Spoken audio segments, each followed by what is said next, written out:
اس لیے دین کا ذکر ہی یہی ہے کہ اللہ تعالیٰ پر، اس کے حکموں پر اللہ سے اچھا گمان رکھیں۔ حدیث شریف میں ہے کہ اپنے پروردگار سے اچھا گمان رکھو۔ جابر بن عبداللہ فرماتے تھے کہ رسول صلی اللہ علیہ وسلم نے اپنی وفات سے 3 دن پہلے مجھ سے یہ فرمایا کہ وہ جابر، تمہاری موت اس حالت میں آئے کہ تمہارا گمان اپنے پروردگار کے ساتھ اچھا ہو۔ ہاں، دین پر چلنے کے لیے، دین کا کام کرنے کے لیے اللہ سے اچھا گمان ہونا ضروری ہے، جیسے یقین ہونا ضروری ہے۔ ایسے اچھا گمان کرے اپنے بارے کہ میرا اللہ کا معاملہ میرے ساتھ بہت ہی اچھا ہے اور اچھا رہے گا۔ کیونکہ جیسے میں نے کہا کہ آدمی کا نفس گھبرا جاتا ہے اور شیطان اس کو نا امید بناتا ہے۔ شیطان آدمی کو بناتا ہے، خاص کر کے دین کے کام کرنے والوں کو، کیونکہ ان پر مختلف حالتیں آتی ہیں۔ اور شیطان نا امید بناتا ہے کہ تم کتنے عرصے سے چل رہے ہو، تمہارے حالات تو ایسے کہ ویسے ہی ہے، تمہارے گھر والے بیمار ہیں، تمہاری ضرورتیں پوری نہیں ہو رہی ہے، تمہارا قرضہ ہے، اور کیا کیا ہے، اور تم اس کام میں لگے ہو۔ اگر لوگ بھی تانے دیں گے کہ تم اللہ کام کرتے ہو، تمہاری حالت تو ایسی ہے۔ ہاں، یہ بات نہیں ہونی چاہیے، کیونکہ اللہ تعالیٰ حکیم ہے۔ اللہ حکیم ہے، حکمت سے کام کرتے ہیں۔ اللہ کے ہر کام میں حکمت ہوتی ہے۔ کوئی بیماری ڈالی، کوئی تنگی ڈالی، کہ اس میں حکمت ہے اللہ کی۔ جیسے کچھ چیزوں کو ہمیں، کچھ پھلوں کو اللہ نے کڑوا بنایا، کچھ پھلوں کو میٹھا بنایا۔ کڑوے بادام کے ہوتے ہیں اور میٹھے بادام کے ہوتے ہیں۔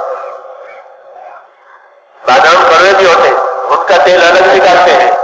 میٹھے بادام ہوتے ہیں، ان کا تیل الگ نکالتے ہیں، اوپر لکھا ہوا ہوتا ہے کہ میٹھے بادام کا تیل اور کڑوے بادام کا تیل، کیونکہ دونوں کا اثر الگ الگ ہے، دونوں کا فائدہ الگ الگ ہے۔ کڑوا تھوکنے کے لیے نہیں ہوتا، یہ کڑوا ہے تھوک دو، اسے تھوکنے کے لیے نہیں پیدا کیا، بلکہ اس میں کچھ ہے خوبی، اس نے اس خوبی کے ساتھ اس کو پیدا کیا ہے۔ ایسے ہی کچھ حالات کڑوے ہوتے ہیں، کچھ حالات میٹھے ہوتے ہیں، کہ کڑوے حالات بھی کام کے لیے ہوتے ہیں، میٹھے حالات بھی کام کے لیے ہوتے ہیں۔ اللہ تعالیٰ کڑوے اور ناگوار حالات سے بندوں کو، خاص کر کے دین کے کام کرنے والوں کو، ان کے ناگوار حالات سے ترقی دیتے ہیں۔ یہ ان کو سمجھایا ہے کہ کام بھی کرو گے اور ناگوار حالات بھی دیکھو گے کہ اللہ تعالیٰ تمہیں اس راستے سے ترقی دے گا، اور یہ تمہاری ترقی کا ذریعہ بنے گا تمہارے ثابت قدم رہنے کی وجہ سے۔ عبد الرحمن بن عوف رضی اللہ تعالیٰ عنہ جلیل القدر صحابی ہے، عشرہ مبشرہ میں سے ہے، یعنی ان بزرگوں میں سے ہے جن کو دنیا میں حضور صلی اللہ علیہ وسلم نے جنت کی بشارت دی ہے۔ بہت سمجھدار تھے، تاجر تھے، بڑے معاملہ فہم تھے۔ تاجر آدمی معاملہ فہم تو ہوتا ہی ہے، یہ بہت معاملہ فہم تھے، امت کے بڑے بڑے مسائل انہوں نے سلجھائے مرنے سے پہلے۔ وہ یہ فرماتے تھے اپنی ساری زندگی کا نچوڑ، اپنی ساری زندگی کا نچوڑ بتاتے تھے۔ کیا بتاتے تھے؟ کہ اِنَّا وَجَدْنَا خَيْرَ الْخَيْرِ فِي الْقُرْبِ، ہم نے ساری خیر ناگواریوں کے راستے سے پائی ہے۔ اتنی بڑی سند ہے یہ کہ ہم نے ساری خیر کے ناگواریوں کے راستے سے پائی ہے۔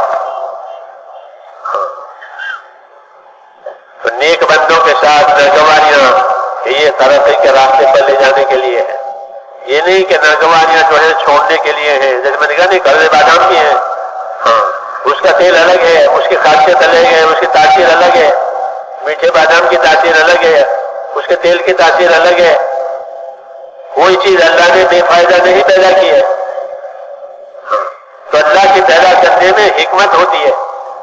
جس طرح قدرت کا یقین ہونا ضروری ہے، اللہ کی حکمت کا یقین ہونا بھی ضروری ہے کہ اللہ نے یہ کام کیا ہے، اس میں اللہ پاک کی حکمت ہے، اللہ بڑی حکمت والا ہے۔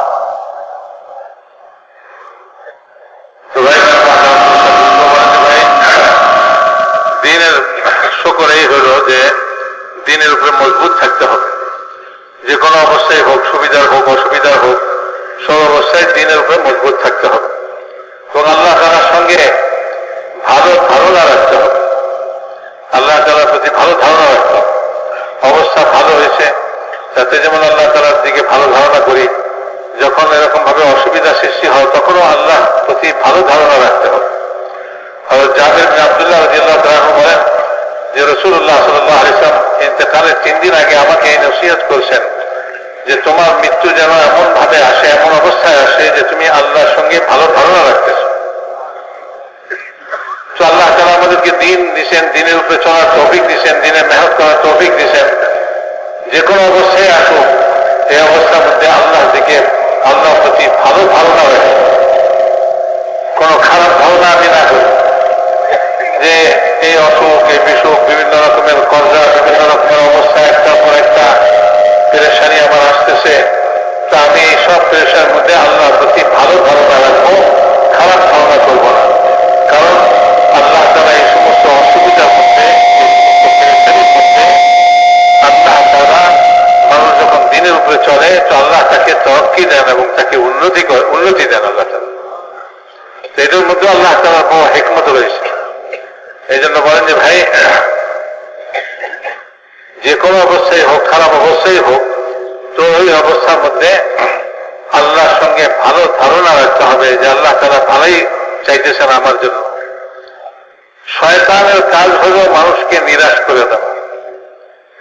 অবস্থা খারাপ তো সে নিরাশ করে, বলে এত বছর যাবত তাবলীগ করতেছ, এত বছর যাবত এই মেহনত করতেছ, তোমার অবস্থা তো পরিবর্তন হইল না, তোমার তো খালি এক কষ্টের পর আরেক কষ্ট, এক কষ্টের পর আরেক কষ্ট। তো আল্লাহ তাআলা তোমার জন্য ভালো চাইতেছেন না, আল্লাহ তাআলা তোমাকে এত কষ্টের মধ্যে কেন ফেললেন? তো আল্লাহর প্রতি খারাপ ধারণা সৃষ্টি করার জন্য শয়তান পরিপূর্ণ চেষ্টা করে এবং সে আল্লাহ থেকে নিরাশ করার চেষ্টা করে। সেই জন্য মেরে মুহতারাম দোস্ত বলেন যে নিরাশ হওয়া নাই, শয়তানের কথায় না পড়া, বরং আল্লাহ তাআলার সঙ্গে ভালো ধারণা রাখা। যত খারাপ অবস্থায় হোক না কেন এটার মধ্যে আল্লাহ তাআলা বড় ভালাই রাখছেন। কারণ আল্লাহ তাআলার এক নাম হাকিম, হিকমতওয়ালা। উনি সব জিনিসের ভালো মন্দকে জানেন, বড় হিকমতওয়ালা। তো তিনি তার হিকমতের তাকাদাই হয়, চাহিদাই হয় যে এখন আমার কষ্ট হোক, এই পেরেশানি হোক, সেইটার মধ্যে আল্লাহ তাআলা আমার জন্য বড় হিকমত রাখছেন, বড় ভালাই রাখছেন। তো আল্লাহ তাআলা হাকিম, হিকমতওয়ালা। তো তিনি তার হিকমত অনুসারে আমাদের উপরে অবস্থা নিয়ে আসেন।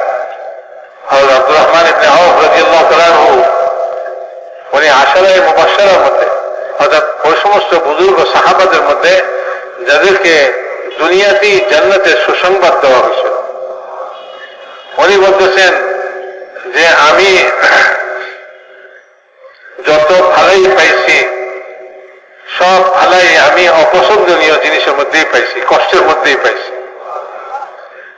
তো গোয়া উনি ওনার জিন্দগির একেবারে বড় বড় কাজ উনি দ্বীনের লাইনে করছেন, বড় বড় উম্মতের মাসলাকে সমাধান করছেন তিনি। আল্লাহ তাআলা তাকে দিয়া অনেক বড় বড় সমস্যার সমাধান করাইছেন।